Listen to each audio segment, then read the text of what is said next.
2021 was a year of unprecedented change, from an insurrection at our nation's capital to the end of the longest war in American history. We've struggled to make sense of all that's happened. This is Disrupted. I'm Kalila Brown-Dean.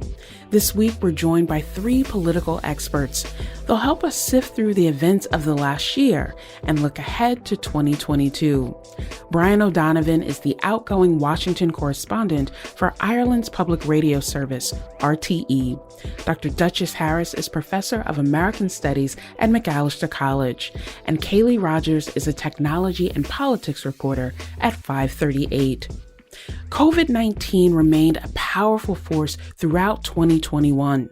And while here in the U.S. we face fighting around mask mandates and testing, other countries face different challenges. Last year, Ireland became the poster child for its high vaccination rates. As of last week, 57% of Irish residents over the age of 18 had already received their booster shot. That's compared to the U.S., where just over 60% of Americans have received the first two doses, and about 30% are boosted. I asked Brian about Ireland's approach to the pandemic and what lessons Americans should take from those successes. I think Irish people, by their nature, tend to be quite, shall I say, compliant oftentimes when it comes to authority. They like to obey the rules. They like to follow what their leaders say. Some of the time, we have been known, of course, to protest and to object, but certainly when it came to the pandemic, this time last year, Ireland at one point was deemed by head of population the worst country in the world when it came to infection. And I think that really scared the life out of people in Ireland. We're a small country, but per head of population, we had the worst COVID statistics in the world this time last year. I think once vaccines became available then, there was a real sense that people were going to get behind the vaccines. Very, very low vaccine hesitancy rates here in Ireland, very high vaccination rates. And I'm reminded of, I was in the US this time last year, and the big talk then was that there were all these vaccines in the US, but Europe and Ireland were struggling to get their hands, and there was a vaccine supply issue, and that was the big concern back then. But as the year moved on, we saw a scenario whereby Ireland and Europe managed to get the vaccine supplies up. The vaccine take-up was extremely high. And then what we saw in the US, of course, was a scenario whereby they had all the vaccines in the world, but there was huge, huge vaccine hesitancy. And now you have this massive disparity when it comes to numbers vaccinated here in Ireland and across most of Europe versus the US. So let's follow up on that, because you mentioned the availability of vaccines and also to some extent the availability of testing. And so vaccine availability has increased across North America, across Europe, and across Ireland. And yet in other places of the world, there is still this struggle to get access to a vaccine, to even get to the point of talking about multiple doses or boosters. And I'm thinking here across the continent of Africa, just 14% of people have been vaccinated. Do you think that the United States, that Europe, that Ireland, other places who have been able to get this access and do it successfully, do you think they have an obligation to support other countries and other parts of the world in really addressing this pandemic head on?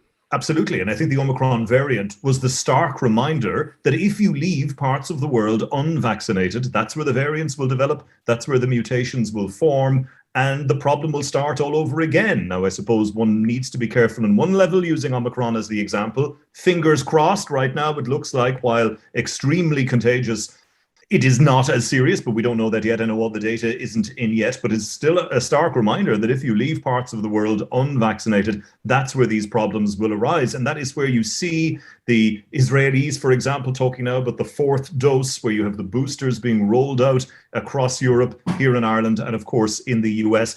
And that really is the divide that we see right now, where you have one half of the world rolling out the boosters, going into shot number 4, and you still have parts of the world that doesn't have any shots in any arms. And again, as I say, those variants are a reminder that that's a real problem. And what's that saying that the campaigns use? Once we have to vaccinate everybody. If we don't vaccinate everybody, then there's no point vaccinating anybody at all, because it's just going to continue, and it's going to continue to be a problem. Kaylee, about 57% of people in Ireland have been boosted, have gotten a third shot, at least a third shot, compared to about 30% in the United States. And Brian mentioned that compliance, or that respect for authority. And in the United States, what we're seeing is this increasingly polarized and politicized approach to what scientists and experts, long-term experts, have been saying. And so that questioning of authority of a community that we used to hold in esteem, we used to think we can listen to the scientists, but not the politician. Those lines have been completely blurred in the United States, so that people in the scientific community have been labeled not just as partisan, but as elitist. Do you think that this is our new normal in the US, that we will continue to see this questioning of scientific experts? And if so, what does it mean for the future of the next pandemic or next challenge that comes to the US? Right. I mean, in some ways, this isn't new. Individualism, personal responsibility, these are American values that often serve us really well as a country and could have served us really well during the pandemic if it hadn't been for this politicization that we saw where, parts of the country and people with certain political affiliations were suddenly within this group where the virus was downplayed, where vaccinations were questioned, where, as you mentioned, science itself was questioned. And we've seen a growing erosion of trust in institutions that we typically used to, bestow a lot of trust in, including journalism, including the government, including scientists and research. So this is sort of showing the dark side of that and where it can go. Federalism in the United States could have served us really well in a pandemic, having each state do its own thing, roll out, the processes that made the most sense based on how the pandemic was affecting them. But instead, what we saw was sort of a mishmash where some states were doing almost nothing at all and getting really hammered during some of those second and third waves, unfortunately. And when we lost a lot of lives because of that. So I think it's really concerning going forward, if we don't even trust the scientific process, if we don't even trust the data that we're seeing, how then can we make decisions as a community and try to protect one another and take that personal responsibility and do what we think is right for ourselves and our families and our community if we're basing it off of, different sets of facts? I think that idea of the different sets of facts, where we go to for information, who are the sources that we trust, is so critical here, because it's literally the difference between life and death, often for the most vulnerable segments of the country. And I think about now, if you look on social media, everyone is suddenly a public health expert, a legal expert, a technology expert, because they believe if I read it in this space, it must be true. Do you think that there is an opportunity for us to resist that and to counter that? Or do you think the divisions just run too deep right now? Right now, we're in a tricky moment, but I am an optimist. I think that there's got to be a way to move and grow from this. I think as journalists in particular, I've thought a lot about how can we restore some of the trust that we've lost within our institution. And I think that greater transparency is really helpful. So there's been more of a trend in recent years, for example, of pundits. I was just reading about this morning, doing pundit accountability. So at the end of the year, being like, here's all the predictions I made that didn't come true. I was wrong about my interpretation of this, and being transparent about when we get things wrong, how we do the work that we do. I think that maybe that can help build some of that trust back up that previously we just enjoyed by virtue of being journalists. Duchess, I want to bring you in here because Kaylee talked about being an optimist. And I think a year ago, January 2021, people had a degree of optimism that perhaps there would be some changes in leadership, not just at the presidential level, but across Congress. And then January 6th happened, where there was a dedicated violent insurrection to overturn not just an election, but really democracy in the United States. And looking back now, a year into the Biden administration, a democratically led Congress, there are all these questions about what were those promises that were made, what were the promises that were kept, and for those that were not, what were the obstacles? How would you characterize the Biden administration's first year in office? Wow, I think that is a fantastic question because I have been looking at the Biden administration. As you know, I'm a part of the Kamala Harris Project, which comes out of University of Southern California. And I think that we are at a moment of disappointment somewhat because there was so much anxiety during the Trump years for many of us. And there was hope that we would pivot in a way that would get us back to some equilibrium that some people feel they experienced before the Trump years. And the Biden administration got off to a difficult start because of January 6th and some other things. And things have not gotten better with COVID-19, and things have not gotten better in some areas of domestic policies that people were hoping would shift. And so I think we're at a moment of concern and observation. So let's talk about the concern and the observation and the disappointment. Because for me, the natural question would be disappointment in whom or in what? So is it disappointment in the administration? Is it disappointment in Congress? Is it disappointment that, things have not changed more quickly, given that we know the problems the U.S. faces didn't occur overnight? But many people said, look, things are so bad. You have to do something now, not just for people in the United States, but really as a signal to the rest of the world about what can be expected with this global leadership. Exactly. I think it's our impatience because I think people wanted things to change quickly, and that's just human nature. I think also there were many people that had aspirations that the U.S. would function the way that maybe Ireland does, the way Brian was saying, that there's like some genuflection to authority. I think there were people who were shocked at the large numbers of citizens that respected Trump's authority, and I'll say authority and not leadership. And then when the Biden administration came along, I think those people were hoping that people would respond to the office and not just the person. And what we are finding now is that we're not looking at the presidency as an institution, but a role that is held by people, that citizens will respond to different people differently, which obviously was not the goal. Brian, what are you seeing in the international perspective? So, Trump had sort of this tenuous relationship with the rest of the world. Some who liked his approach to leadership and governance, some who liked the idea that he believed in America first because it meant that they could deal with their own country's affairs and not worry about U.S. intervention. And then there were others who said, we need a strong ally that we can count on. So what is the perspective from other countries who have been looking to the Biden administration either to continue that approach or to do something different, as Duchess said, to restore authority and respect for authority? I was in Wilmington, Delaware, a few weeks after Joe Biden was elected. He was still president-elect. He held a big event on the stage of a theater there called the Queen Theater to announce his foreign policy team. And he unveiled Antony Blinken and Jake Sullivan and various other members of his cabinet and spoke about how America was back. And we are back on the international stage. And it's all about regaining our position in the world. The last guy was all about America first. I'm going to be about reestablishing America's international position. And people thought that would be the case. And certainly, I think, to pick up on Duchess's point where she was talking about the year as a whole, I would kind of split it into two. I think the first half of the year went pretty well for Biden. He was brand new. There was a sense from his supporters and from a huge chunk of America that they just wanted Trump out.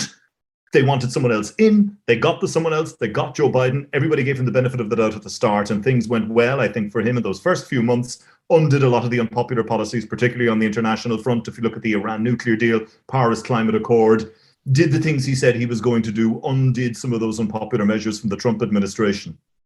The second half of the year did not go well. And it didn't go well for a number of different reasons. I mean, the economy was sluggish. COVID-19 wasn't going away. The crisis at the US-Mexico border reignited again, worse than it did during the Trump administration. And then the pullout from Afghanistan happened.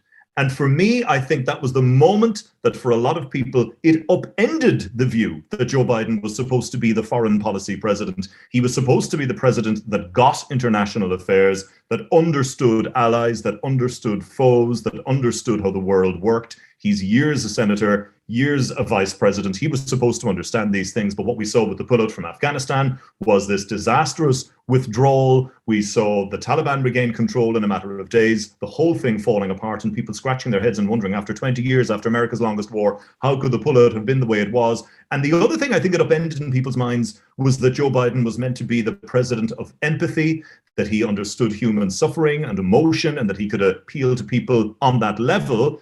But when we saw those chaotic scenes of people clinging to the wheels of airplanes, terrified Afghans, terrified of what was going to happen to them, initially, I think from the Biden administration, there was almost a shrug of the shoulders. I remember he was being interviewed on ABC News, and the interviewer put it to him that, what about those chaotic scenes at the airport? And he sort of dismissed it and said, oh, that was days ago and it's getting better now. Subsequent press conferences, he did start to show some of that emotion again. But I think what we saw were those upendings of two big things that people thought: president of empathy and a president that got international affairs. Yeah, I think some of that disappointment that Duchess referred to for Democrats really comes from, at the beginning of the year, there was a lot of hope for what this administration could achieve. And by the end of the year, even with control of the Senate, control of the House and the White House, a lot of the goals that were set and in mind for the Biden administration didn't come to fruition. We didn't see that social spending bill that everybody had hoped to have before the end of the year. And so there's a lot of disappointment there. And I think anxiety as we head into the midterms, where there's a very good chance that makeup of the Congress could get shaken up and the Democrats could lose control of the Senate or the House, possibly. That disappointment and anxiety, I think, really recast the whole year, even though there obviously were successes with the infrastructure bill, with some of COVID responses earlier on. I think it all gets kind of recast by the end, where it's like, we didn't get all the things that we wanted to get. Kaylee, let's continue that point, because we are coming up into these important congressional elections, and they are elections that will have an impact on the daily lives, not just of Americans, but on issues of foreign policy really across the globe. And we know that typically in those elections, the party in power of the White House usually has losses. So if the Biden administration has struggled to get things across the finish line with a narrowly democratically controlled Congress, we know that Joe Manchin is still doing his own thing, sort of leveraging his idea as, I'm going to be the pivot and use that to my advantage. And at the same time, we are now going to see the impact of the results of the U.S. Census when it comes to redistricting and gerrymandering. So all of the things that Brian talked about of, Biden in his speech on the anniversary of January 6th talked about the battle for the soul of America and talked about the importance of voting rights. What should we be looking at when we think about these upcoming congressional elections? And what do you see as the priorities? We know the implications, but what should the priorities be as we think about the role of Congress and this particular set of elections? Yeah, going into this year, Biden's approval rating, it continues to be underwater. And as you mentioned, there's been some struggles to get things passed. I think that those are indicators early on that might make Democrats a little more concerned. We are watching the redistricting process really closely at 538. We've been tracking every single state and every single, map that comes out and is proposed. And it's been really interesting to see how all of those lines are shifting, how each state is grappling with it differently, whether it's a partisan process in some states, an independent process in others. So I think that that's really key to understanding how the map might turn out by the time we actually get to the voting booths. There's also been a number of legislative changes. There's been this really big push from Republican legislators at the state level to introduce voter reform, voter suppression laws, some might argue, and changing the way that we vote. Those are going to really come into play for the first time in these midterms, and we're going to see what that actually looks like, including some of these laws that have been criticized as being, highly partisan and injecting partisanship into what should be more of a neutral, kind of governorship of the elections. They're changing some of those rules so that they can change the makeup of election boards at the local level, things like that. Is that going to happen during the midterms? Are we going to see some changes to how people are actually able to vote? Is it going to be more difficult for some people to vote? I think that seeing those in action is going to give us a lot of clues about what 2024 might look like. When we return, we continue our roundtable conversation with RTE's Brian O'Donovan, Professor Duchess Harris from Macalester College, and 538 reporter Kaylee Rogers. We'll hear more about the last year on Capitol Hill and concerns about big tech, and later, if we can finally come together to fight climate change. This is Disrupted. Stay with us.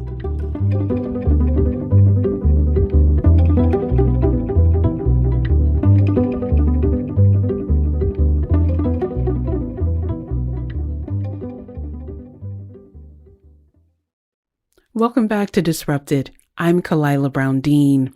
All this hour, we're recapping the events of 2021 with a roundtable discussion with three political experts. Brian O'Donovan is Washington correspondent for Ireland's public radio service, RTE. Duchess Harris is professor of American Studies at Macalester College. And Kaylee Rogers is technology and politics reporter at 538. Earlier this month, we learned of the passing of influential professor and civil rights advocate Lani Guinier. Guinier rose to national prominence when President Bill Clinton nominated her to be the Assistant Attorney General. But long before that nomination, Guinier had dedicated her career to protecting and affirming voting rights. I asked Duchess to reflect on the legacy of Lani Guinier and what progress we've made since her nomination. I was devastated on Friday when I learned of her passing at only 71 years old. And I think that when we look at her career and what she tried to do for decades, it speaks to the divide that's in the Democratic Party, that is between the liberal Democrats and the more progressive Democrats.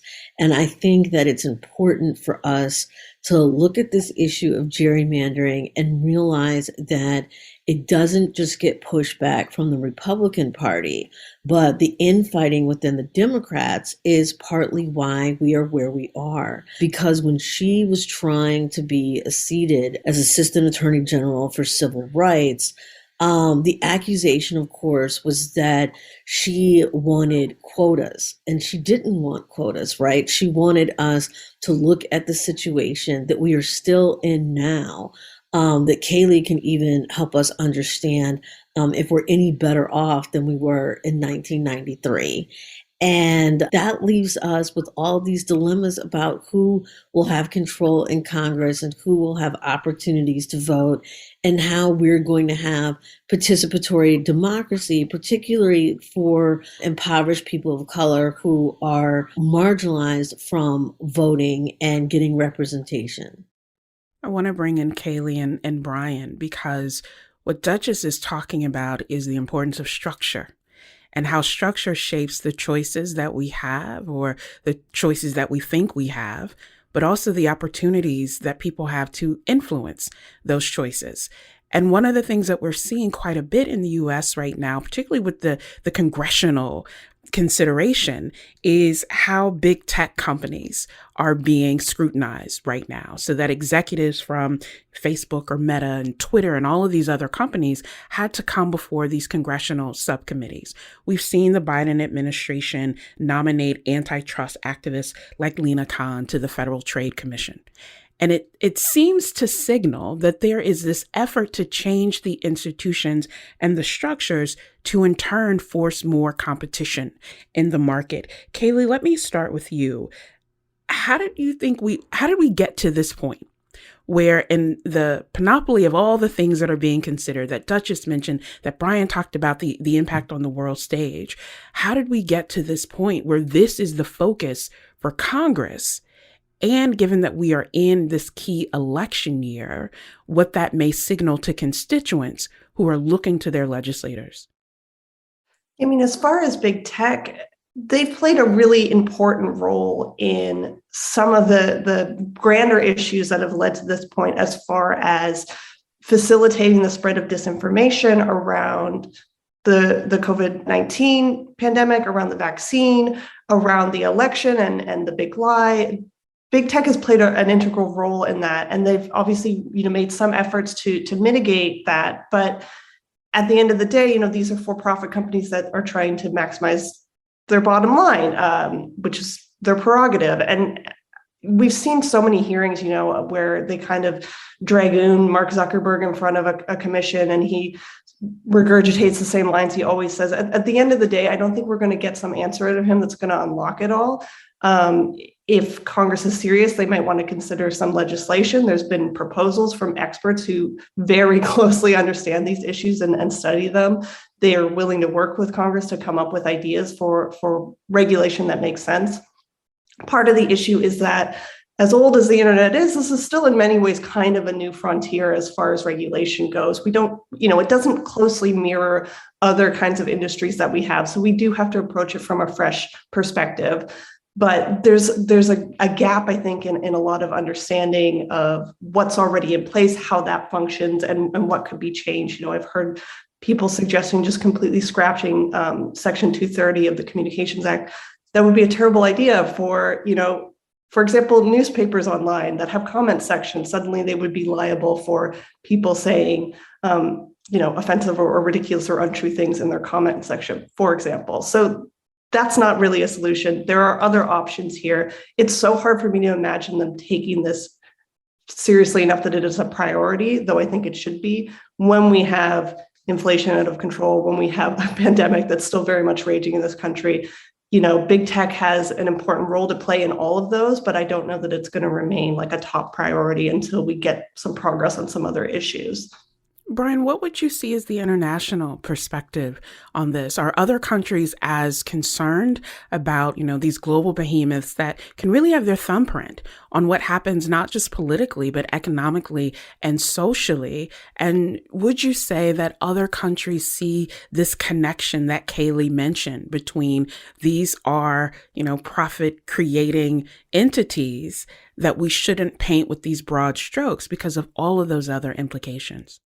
The tech giant battle is always fought in Ireland when it comes to Europe because of our low corporation tax. All the big tech giants have their European headquarters here in Ireland. So you will often see privacy cases or antitrust cases or various issues being fought in the Irish courts as a result of the fact that they have their headquarters here in Ireland. So there's a keen interest, certainly. And all the big tech companies are huge employers in Ireland as well. And we have a data protection commissioner here in Ireland that ends up covering a lot of the data issues that come up with those big companies. So it's certainly, from an Irish perspective, something there's huge interest in. And I think internationally, absolutely, it was one of the big, if you look back over the chaotic Trump years in the US, one of the big stories, I suppose, that came out of it were how the social media companies interacted with him, how he interacted with social media. Donald Trump used social media to great effect. And in the end, eventually, he was taken off social media. They finally fought back. He, of course, railed against this. He felt he was being censored. He felt he was being blocked. And we saw this battle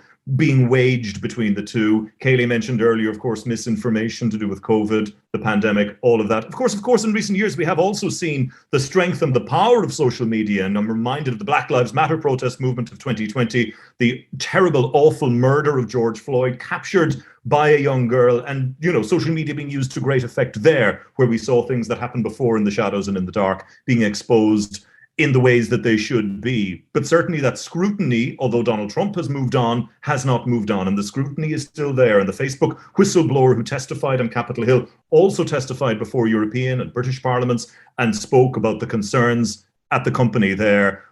It was a bad year last year for Facebook, so much so that they changed their name. But I think they'll take a lot more than that to move away from the huge issues that they have had. And I don't think the eyes are going to go off the tech issues now that we've moved on to other areas. It's certainly a big area of concern, I think, for countries around the world. Duchess, Brian mentioned the power of technology and social media to connect people to a global movement and a global perspective, to highlight issues and people that previously may not have been spotlighted without the ability to get that information out and across, and to get it away in real time so that people could see for themselves what was happening. And he mentioned the murder of George Floyd. And so I juxtapose that, the global reaction to his murder and the murders of other unarmed people, with 2021 and all of the debates about so-called critical race theory being taught in schools. And I want to bring you in here because, not only have you written about this? Your book was one of the books that was targeted of this should not be taught to young people because by teaching them about history and the world around them right now, it's somehow going to impose this guilt. How do we break through that so that we can really harness the power that Brian is mentioning of connecting people to build towards something better and not be afraid of what we are going through today and what we've gone through in the past?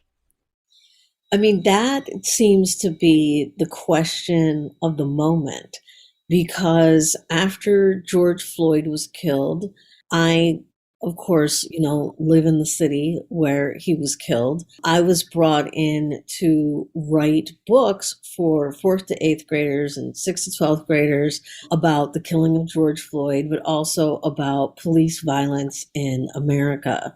And what's interesting is how heartbroken the Twin Cities was. And it was, I think, a combination of both being heartbroken and ashamed. But even though you had those emotions happening at the same time, what you didn't have was remedy and a plan for solution. And so when I tried to participate in providing a solution, here's this book on the killing of George Floyd, then the dilemma ended up being, oh, but we couldn't possibly teach that. Right. And so it was either that it was not going to be introduced into the curriculum, or in a place like Texas, those books would be banned from the curriculum. So when Texas puts out their list of 850 books, 4 of them are mine, and they're all about what is happening from my vantage point locally, but also how that needs to be engaged globally. That global engagement, Kaylee, seems to come to a head around what it means to achieve justice and what it means to realize justice. So that some people thought the conviction of Derek Chauvin for the murder of George Floyd was a measure of justice. And then we realized that the people who killed Breonna Taylor still have not been charged, that Kyle Rittenhouse in Wisconsin was acquitted of these murders and has been able to raise lots of money via GoFundMe and other avenues. And at the same time, just this last week, the 3 men who were involved in murdering Ahmaud Arbery in Georgia were sentenced to over 30 years in prison. So it feels in some ways like justice is coming in fits and starts in the U.S., but it goes back to that question again about institutions. Do you feel like there is a moment for hope here that eventually the U.S., the justice system can get it right? Or do you feel like these were sort of exemplars and exceptional cases where because they were caught on video, people felt they had no other choice? It's so hard to make predictions about what this will continue to look like, but I will say that it's really hard for me to imagine seeing these outcomes without all of the effort of the Black Lives Matter movement throughout 2020 and 2021 to raise awareness and to put pressure and to focus on these unarmed men being shot and killed and women being shot and killed. That did so much work publicly and culturally to get us to where we are now. Whether that progress will continue and what that looks like is, I think, a question mark. As far as the critical race theory, that really fits in. I did a story with my colleague Alex Samuels about sort of the history of Republicans and pushing certain agendas when it comes to curriculums and what's being taught in schools. And it dates back decades, from fighting against having evolution taught in schools, fighting against sex education being taught in schools, Common Core, like there's constantly these battles, and increasingly they become more these culture war battles that they've imposed into the school board meetings, as well as everywhere else that's happening. And that's sort of the latest iteration of that. There's always sort of a new battle that's being waged. And what we're seeing as a response to that, as well as a response to some of the pandemic requirements as far as masks and school shutdowns and things like that, we're starting to see more hyper-partisan and anti-establishment candidates running for positions on school boards and in these local areas who are against critical race theory, sort of their umbrella term that they use, who are against mask mandates and genuinely trying to affect change that way. So we're seeing a shift where the push for power is at every level among the GOP. And we're seeing people who feel really passionately about these topics running and winning seats, even at these levels of school boards. And that's where we're going to see, I think, this continue to be a battleground. I just want to come in on that, and I like Caitlin's point about how Republicans have a tendency to come up with a thing, a bogeyman that does or does not exist. And Donald Trump, of course, was the king of it. And he used to say that Joe Biden will defund the police, and Joe Biden was never going to defund the police. And if you elect Joe Biden, you're going to have marauding packs of people protesting outside your door and looting and burning down your stores. He was very good at coming up with a thing that didn't really exist at all. And of course, eventually his ultimate thing that didn't exist at all was the stolen election that he continued to peddle false claims about. But the critical race theory was another example of that, where Republicans said, here's a thing, here's a big problem that's out there and it's going to cause the ruination of society. And of course, it wasn't being taught in schools at all. And this was used to great effect by Glenn Youngkin in the Virginia governor's race last November. And unfortunately for his Democratic candidate, he didn't do a very good job, Terry McAuliffe, of counteracting that, infamously saying, I don't think parents should be able to tell teachers how to run their schools. And of course, that got the backlash of parents. But the central point didn't change, that critical race theory wasn't being taught in these schools. This wasn't a big issue, but they made it a big issue. And Glenn Youngkin took an issue, ran with it, and had great success with it. And Glenn Youngkin did something else as well, very cleverly in that election. He managed to keep Donald Trump at arm's length. He got the support of Donald Trump, he got the endorsement of Donald Trump, but somehow, I don't know how, he managed to convince him not to campaign on a campaign stage with him and to stay away from Virginia. And it worked. And I think that will be the blueprint. That will be the roadmap, the playbook that you're going to see Republicans use again and again and again in the run-up to the midterms, who need to keep those 75 million Donald Trump supporters on side, but they can't embrace him too much and be seen on the stage with him, because that will alienate the moderate voter, many of whom in the suburbs, among a lot of women voters, cannot stand Donald Trump and still despise him. So what you have to do is walk that line down the middle. Glenn Youngkin did it, and I think you're going to see lots of Republicans copying it when it comes to the midterms. After the break, more from our panelists, Brian O'Donovan, Duchess Harris, and Kaylee Rogers. We'll hear how we might be able to finally fight the deadly threat of climate change, and why sports could unite all of us. This is Disrupted. Stay with us.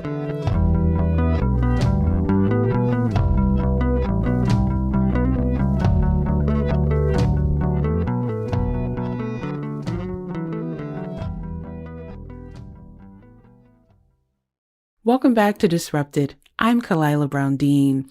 According to the National Oceanic and Atmospheric Administration, climate disasters in the U.S. cost over $145 billion in 2021. The deadly Hurricane Ida that ravaged the coast of Louisiana over the summer left millions without power, and it caused over $75 billion in damage. What can we do about these now commonplace natural disasters? Today, our roundtable reflects on the biggest events from 2021. Our guests are Brian O'Donovan, Washington correspondent for Ireland's public radio service, RTE.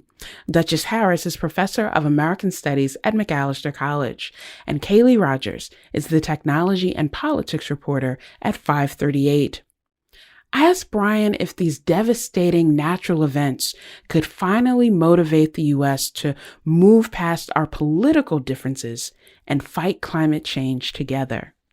I think if you look at the politics of Donald Trump, he was the divider in chief. His politics was about divide and conquer, and to find the differences between people and exploit them. And he did it throughout his 4 years. And whatever came his way, he continued to do it, particularly when it came to COVID. COVID ended up being divided down geographical lines and political lines, and he would attack those democratic states, those democratic governors who instituted mask mandates or lockdowns or anything like that, and he would go the other way. And that's the way it always was. And that's the way, everybody got a nickname when Donald Trump was campaigning. When COVID came along, he had an enemy that he couldn't give a nickname to, but he tried. He called it the Kung Flu and the China this and the whatever else he could come up with. And that was his way of dealing with an issue. You attack, you divide, and you exploit the differences. And unfortunately, yes, as you say, that is at the detriment of a big, serious issue like climate change. And we saw when Joe Biden came into power, some of his earliest measures that he enacted were undoing some of those climate-related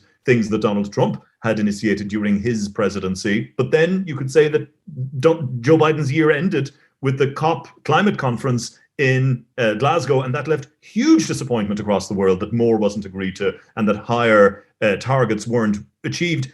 And this is coming off the back of a year, particularly in the United States, where the effects of climate change had never been more visible. You had unprecedented flooding in the East, while at the same time the West was burning. It could not have been more obvious that there was a huge, huge crisis here, but still it wasn't enough to rally people together. Climate change, unfortunately, has also become one of those dividing lines, has it not, where you have some saying, oh, it's all natural, it'll all change in time and nothing to see here. And then, of course, you have the other side of the scientists insisting that it's a far bigger problem. Duchess, am I being unrealistic here to think that we could actually get together on something? To think, as Brian said, burning on one end, drowning on the other, this massive snow ice storm affecting Texas, where people's lives were imperiled while their elected representative was vacationing or with family in Mexico. Like if those things aren't enough for people to say, wait a minute, what we're doing is not working, what will it take for people to actually come together and coalesce in a positive way? I think one of the strategies we need to have is to think about how people can localize these issues.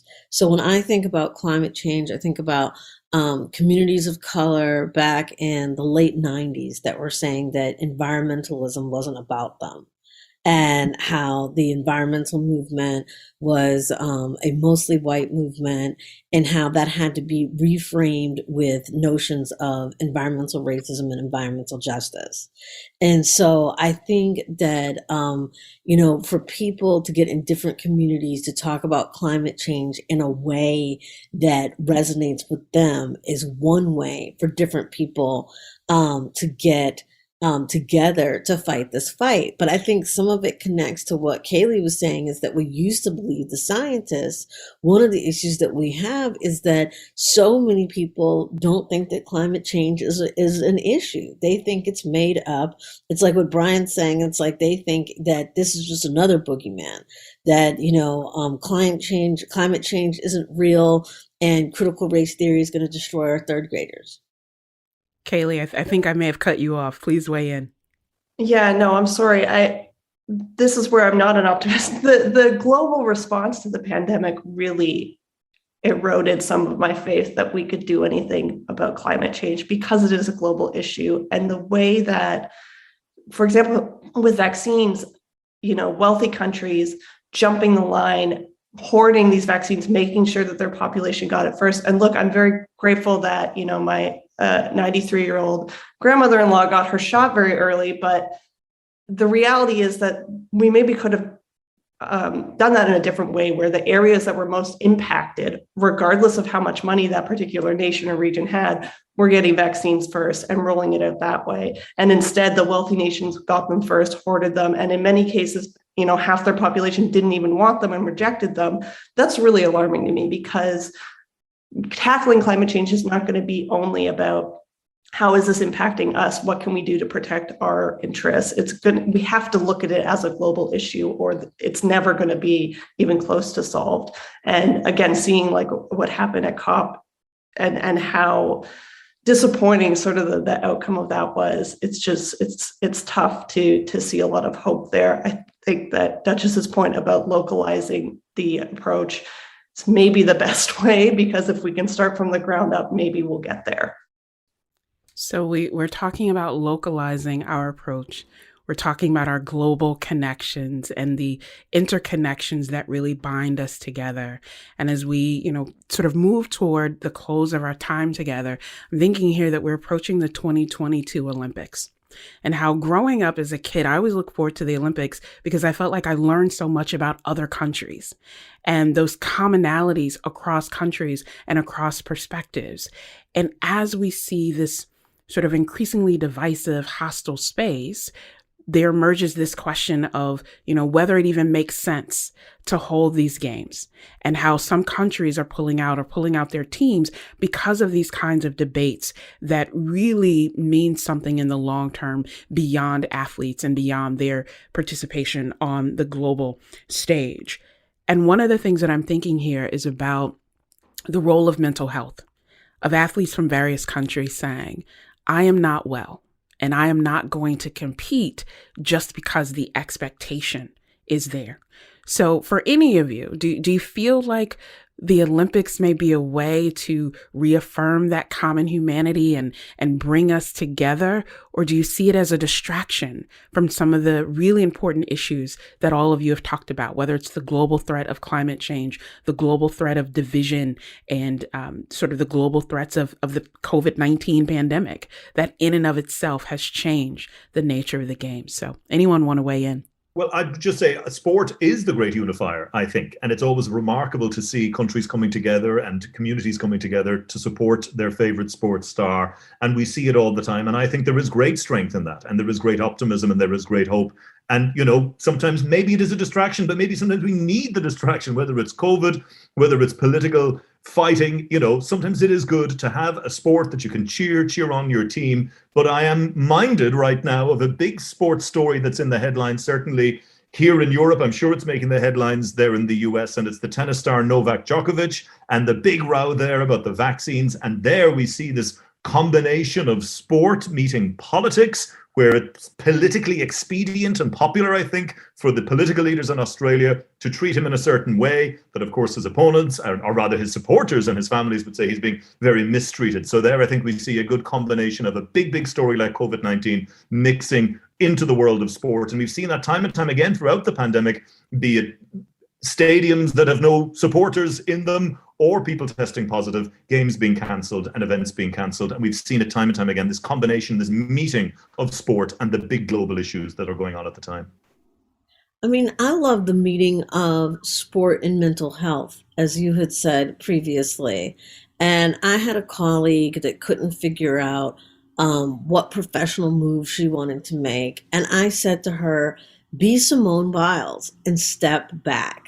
Right. And I thought that what Simone Biles did earlier on in 2021 was actually admirable and just an inspiration. And so I think that when it comes to sports, the world is watching. It's difficult to figure out what we should do in terms of safety in COVID-19 and how people should be competing. But I think the messages that we get that are both political and personal lessons are invaluable. Yeah, I think that I was just going to say that sports and culture has value, and if you're thinking of it as a distraction or as something that doesn't really matter or have impact, like that just really hurts my heart to think that we would let these cultural things lose their significance for us. I'm thinking of the January 6th memorial that happened at the Capitol, and the cast of Hamilton performed a song remotely. And there was so much criticism of it on Twitter. Like, people were just dragging that this performance even happened. And it just seems so cynical to me that people can't see the value of cultural moments in bringing us together and having some unity and hope for the future. And I think that sports is a great way to do that. There's plenty of valid criticism of the IOC and some of the decisions that are made. But as far as the athletes and the competitions going on, I think we should enjoy it and try to take something positive from it.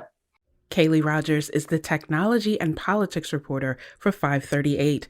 Dr. Duchess Harris is professor of American Studies at Macalester College, and Brian O'Donovan is currently Washington correspondent for Ireland's public radio service, RTE. Thank you all so much for joining us. Thank you. Thank you. To find links to the work of our panelists, you can visit us at ctpublic.org/disrupted.